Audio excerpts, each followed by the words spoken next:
Google အပ်ကိုဖွင့်ပြီးအိန္ဒိယသမုဒ္ဒရာတွေကဘင်္ဂလားပင်လယ်အော်စီကိုကြည့်လိုက်ရင်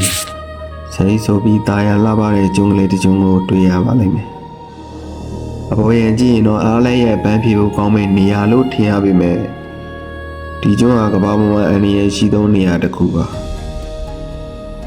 ဒီကျွန်းရဲ့အမည်ကတော့ North Sentinel ကျွန်းပါ။ဇာတ်လမ်းလေးမစခင်အခုလိုဖြစ်ရမှန်သမိုင်းတွေကိုကြည့်ရဖို့ကျွန်တော်ရဲ့ History Visit Channel ကို Subscribe လုပ်သွားဖို့မမေ့ကြပါနဲ့ဦးနော်။ဒီကျွန်းကိုခြေချမိတဲ့သူမှန်များအသက်ရှင်လျက်ပြန်ထွက်လာနိုင်မှုခဲရင်းပါတယ်။ဘာကြောင့်လဲဆိုတော့ဒီကျွန်းပေါ်မှာလွန်ခဲ့တဲ့နှစ်ပေါင်း6000လောက်ကတည်းကအပြင်လောကနဲ့လုံးဝအဆက်အသွယ်မရှိဘဲနေထိုင်နေတဲ့မျိုးနွယ်စုတစုရှိနေလို့ပါပဲ။သူတို့ကကျွန်းသားကိုကတ်လာတဲ့သူမှန်များကိုများတွေလန့်တွေနဲ့ပြစ်ခတ်တပ်ဖြတ်လေးရှိပါတယ်။ဒီလူတွေဟာဘယ်သူတွေလဲ။သမိုင်းပညာရှင်တွေခံမှန်းတာကတော့သူတို့ဟာလွန်ခဲ့တဲ့နှစ်ပေါင်း6000လောက်ကအာဖရိကကနေဒီကျွန်းစီကိုရောက်လာခဲ့ကြတာပဲဖြစ်နိုင်ပါတယ်။ထူးခြားတာကသူတို့ဟာဒီနေ့အထိကြောက်ခေတ်လူသားတွေလိုပဲအမဲလိုက်ပြီးနေထိုင်ကြတာပါ။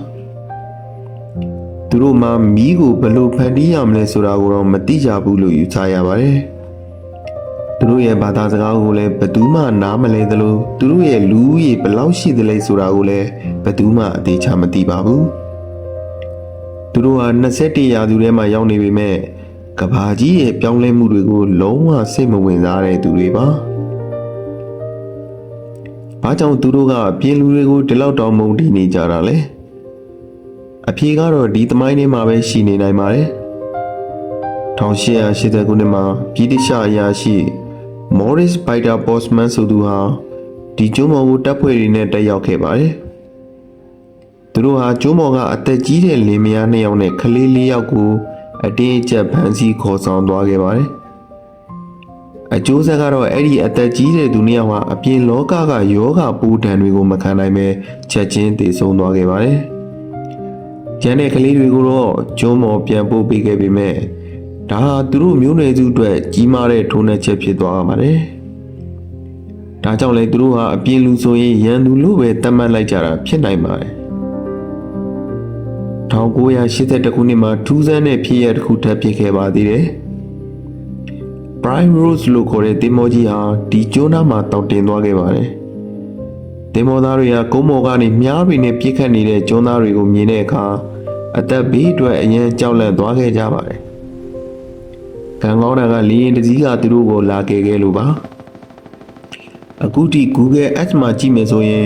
Prime Rose သင်္ဘောကြီးရဲ့အပျက်အစီးကိုကျွန်းသားမှာတွေ့နိုင်ပါသေးတယ်။ဒါစင်တီနယ်ကျွန်းသားတွေကအပြင်လောကကိုငါတို့စီမလာနဲ့လို့တတိပေးနေတဲ့သက်သေတစ်ခုပါပဲ။ဒီကျွန်းရဲ့အချောက်အချားဆုံးဖြစ်ရကတော့2018ခုနှစ်မှာဖြစ်ခဲ့တာပါ။အသက်26နှစ်အရွယ်အမေရိကန်လူငယ်ဂျွန်အယ်လန်ချောင်းဟာသူတို့မျိုးနွယ်စုကိုခရစ်ယာန်ဘာသာစကားအကြောင်းပြောပြဖို့အတွက်ဒီတားမြစ်ကျွန်းကိုသွားဖို့ကြိုးစားခဲ့ပါတယ်။သူဟာတန်ငါးတွေကိုပတ်စံပေးပြီးကျွန်းသားကိုလိုက်ပို့ခိုင်းခဲ့ပါတယ်။သူကျွန်းပေါ်ကိုတက်သွားတဲ့အခါကျွန်းသားတွေကသူ့ကိုမြားတွေနဲ့ဝိုင်းပစ်ခဲ့ကြပါတယ်။နောက်ဆုံးမှာတော့သူဟာအသက်ခံခဲ့ရပြီးသူ့ရဲ့ရုပ်လောင်းမှုတော့ပြန်ယူလို့မရခဲ့ပါဘူး။အိန္ဒိယအစိုးရကလည်းကျွန်းသားတွေနဲ့ပြဿနာမတက်အောင်ရုပ်လောင်းကိုသွားမယူဖို့ဆုံးဖြတ်ခဲ့ပါတယ်။အခုဆိုရင်အိန္ဒိယအစိုးရကဒီကျွန်းရဲ့ပတ်ပတ်လည်9မိုင်အတွင်းကိုဘယ်သူမှမသွားဖို့တားမြစ်ထားပါတယ်။အကြောင်းရင်းကတော့သူတို့ရဲ့ဘေးကင်းရေးတွေမဟုတ်ပဲကျွန်းသားတွေရဲ့ဘေးကင်းရေးအတွက်လည်းပါပါတယ်။ကျွန်တော်တို့စီမှာရှိတဲ့တာမန်တုပ်ကွေးယောဂါဟာသူတို့အတွက်တော့တမျိုးတွယ်သူလုံးကိုတည်စေနိုင်တဲ့အန္တရာယ်ဖြစ်လို့ပါဒီကျွန်းဟာကမ္ဘာမှာကျန်ရှိနေတဲ့နောက်ဆုံးသောတားမြစ်မီပါပဲသူတို့ဟာသူတို့ရဲ့ကမ္ဘာလေးထဲမှာပဲသူတို့ဘာသာငြိမ်းချမ်းစွာနေထိုင်နေကြတာပါသင်တို့ရောဒီကျွန်းအကြောင်းဘယ်လိုမြင်ပါသလဲ